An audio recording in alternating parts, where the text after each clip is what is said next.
Hello అండి, నా పేరు శోభారాణి.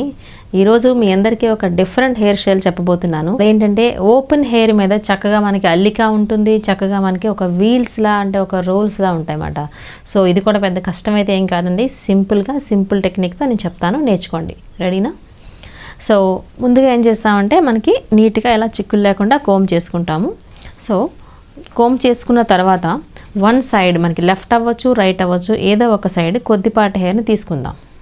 కొద్దిపాటి హెయిర్ని ఈ విధంగా తీసుకుందాం, కొంచెం వాల్యూమెటిక్గా ఉన్నట్టుగా. ఎందుకంటే అల్లిక వస్తుంది అనుకున్నాం కాబట్టి కొంచెం వాల్యూమెటిక్గా తీసుకుందాం. చూస్తున్నారా, ఇలా ఈ విధంగా మనం వాల్యూమెటిక్ వచ్చినట్టుగా ఈ మాత్రం హెయిర్ తీసుకున్నాం. దీన్ని రెగ్యులర్ ప్యాటర్న్లో అంటే ప్రతిరోజు మనం ఏ విధంగా అల్లుకుంటామో 3 పాయలతో అదే విధంగా అల్లుకుంటూ వచ్చేద్దాం. ఇక్కడ నుంచి మనం స్టార్ట్ చేసామనుకుంటే 3 సమాన భాగాలుగా తీసుకుందాం. 3 పార్ట్స్ కింద డివైడ్ చేసాము. చేసిన తర్వాత మామూలు అల్లిక అల్లుతున్నాను.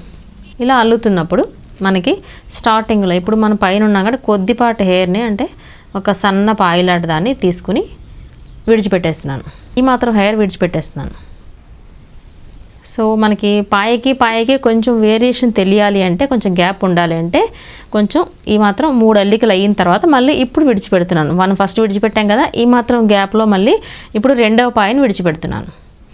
సేమ్ వే ఫస్ట్ మనం ఎంత అయితే విడిచిపెట్టామో అంతే విడిచిపెడుతున్నాను. ఇది కూడా ఈ మాత్రం హెయిర్ ఇలా విడిచిపెట్టేసి రిమైనింగ్ మనం అల్లేసుకుందాం. ఇలా చూస్తున్నారా, ఇది ఫస్ట్ది కదా, ఇప్పుడు సెకండ్ తీసుకున్నాను. ఇది కూడా అలా విడిచిపెట్టేశాను. ఇప్పుడు ఎంత డిస్టెన్స్ ఇచ్చామో ఫస్ట్కి సెకండ్కి, సో సెకండ్కి థర్డ్కి కూడా అంతే గ్యాప్ ఇచ్చుకుంటూ వస్తే బాగుంటుంది. థర్డ్ వన్ కూడా మనం విడిచిపెట్టేసాం. చూస్తున్నారు కదా, ఇదిగోండి 3 పాయలు మనం విడిచిపెట్టేసాం, సరిపోతుంది. ఈ రిమైనింగ్ అంతా మనం మామూలుగా అల్లేసుకుందాం. ఇలా చివరి వరకు మనం అల్లుకుంటూ వచ్చేయచ్చు. చూస్తున్నారా, మనకి ఎంత అయితే కావాలనుకుంటామో మనకి అంత లెంగ్త్ వరకు అల్లేసుకుంటూ వచ్చేద్దాం. ఇంతవరకు సరిపోతుంది కాబట్టి ఇక్కడ నుంచి మనం ఒక రబ్బర్ బ్యాండ్ పెట్టేసుకోవాలి. ఇప్పుడు చూస్తున్నారా, మనకి విడిచిపెట్టిన పాయలు అయితే ఇవి 3 కదా, ఈ 3 అలా పక్కన పెట్టేసి మనం ఇలా పక్కన పెట్టేసుకుందాము. ఇక్కడ నుంచి ఒక రబ్బర్ బ్యాండ్ పెట్టుకోవచ్చు. ఓకే, ఫైనల్గా ఒక రబ్బర్ బ్యాండ్ పెట్టి లాక్ వేసేద్దాం. ఇక్కడ ఇప్పుడు చూస్తున్నారు కదా, మనకి అల్లికి వచ్చేసి ఇంతవరకు ఇక్కడతో మనకి కంప్లీట్ అయ్యింది.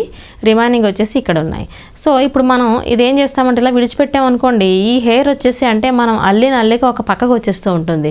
సో అలాంటప్పుడు ఏం చేయొచ్చు, అల్లిన అల్లిక ఇక్కడి నుంచి మనకి ఇలా క్రాస్గా రావాలంటే ఈ రబ్బర్ బ్యాండ్ పెట్టినప్పుడు ఏం చేస్తామంటే చిన్న మనకి ప్లేస్ ఖాళీ ఉంచి ఈ మధ్య భాగంలోంచి ఏదో ఒక పాయ తీసుకుని ఇక్కడ కలిపామనుకోండి, దీనికి సపోర్టింగ్గా ఉంటూ ఒక క్రాస్ వస్తుంది అన్నమాట. ఇది ఒక పక్కకి రాకుండా మనకి దీని సపోర్ట్ తీసుకుంటున్నాం కదా, తీసుకున్నప్పుడు ఇది కూడా ఇక్కడ నుంచి ఇలా క్రాస్గా వస్తుంది.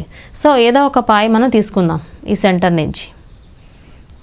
అంటే సెంటర్ నుంచి కాకపోవచ్చు, లేదంటే మనకి ఇంకా క్రాస్ రావాలంటే ఒక సైడ్ నుంచి తీసుకోవచ్చు, అప్పుడు ఇంకా క్రాస్గా వస్తుంది.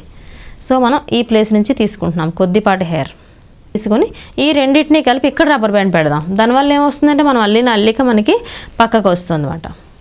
సో ఇలా మనం పెట్టుకుపోయే ముందర మనం తీసుకున్న పాయల్ని ముందుగా మనం ఇలా సెపరేట్ చేసేద్దాం.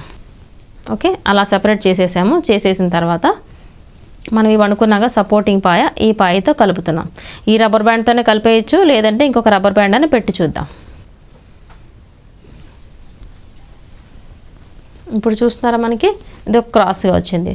సో ఇప్పుడు ఏం చేయొచ్చు అంటే ఫస్ట్ మనం తీసుకున్న పాయలు ఉన్నాయి కదా, ఈ పాయల్ని ఏం చేస్తామంటే నీట్గా ఒకసారి ఇలా దువ్వుకుందాం. ఇది ఫస్ట్ది, సో పక్కన పెట్టేద్దాం. నెక్స్ట్ వచ్చేసి ఇది సెకండ్ వన్, ఇది కూడా పక్కన పెడదాం. నెక్స్ట్ వచ్చేసి ఇది లాస్ట్ వన్, థర్డ్. దీన్ని ఏం చేయొచ్చు అంటే మనకి ఒక వీల్స్లా అంటే ఒక చక్రాల మాదిరిగా రావాలంటే ఈ పైకి తీసుకొచ్చి ఇంతవరకు తీసుకొచ్చి ఏం చేస్తామంటే ఈ ఎండ్స్ ఉన్నాయి చూసారా, ఇది ఒక చక్రాల మాదిరిగా మనం చుట్టేద్దాం, రోల్ చేసేద్దాం. ఇది జస్ట్ వాటర్ స్ప్రేతో అయినా చేసుకోవచ్చు, నీట్గా రోల్ అయిపోతాయి. లేదంటే మనకి ఇలా సిల్కీ హెయిర్ ఉన్న ఆటోమేటిక్గా మనకి మంచిగా రోల్ అవుతాయి. ఇలా చుట్టేసిన తర్వాత ఈ విధంగా ఇక్కడ మనకి ఈ రోల్ అయిన తర్వాత ఒక పిన్ పెట్టేద్దాం ఇక్కడ. ఓకే అండి, అర్థమైంది కదండి. వేయడం అనేది చాలా ఈజీ అండి. సింపుల్ టెక్నిక్తో ఈజీగా వేసుకుని మనకి 5 మినిట్స్లో వేసుకునే హెయిర్ స్టైల్ అండి ఇది. ఇటువంటి హెయిర్ స్టైల్ ఏదైనా పార్టీకో ఫంక్షన్కో వేసుకెళ్తే చాలా చక్కగా ఉంటుంది. సో ఇది చిన్న హెయిర్ అయినా పెద్ద హెయిర్ అయినా వాళ్ళకి చక్కగా సూట్ అవుతుంది. సో మీరు కూడా తప్పకుండా ట్రై చేస్తారు కదా. Thank you.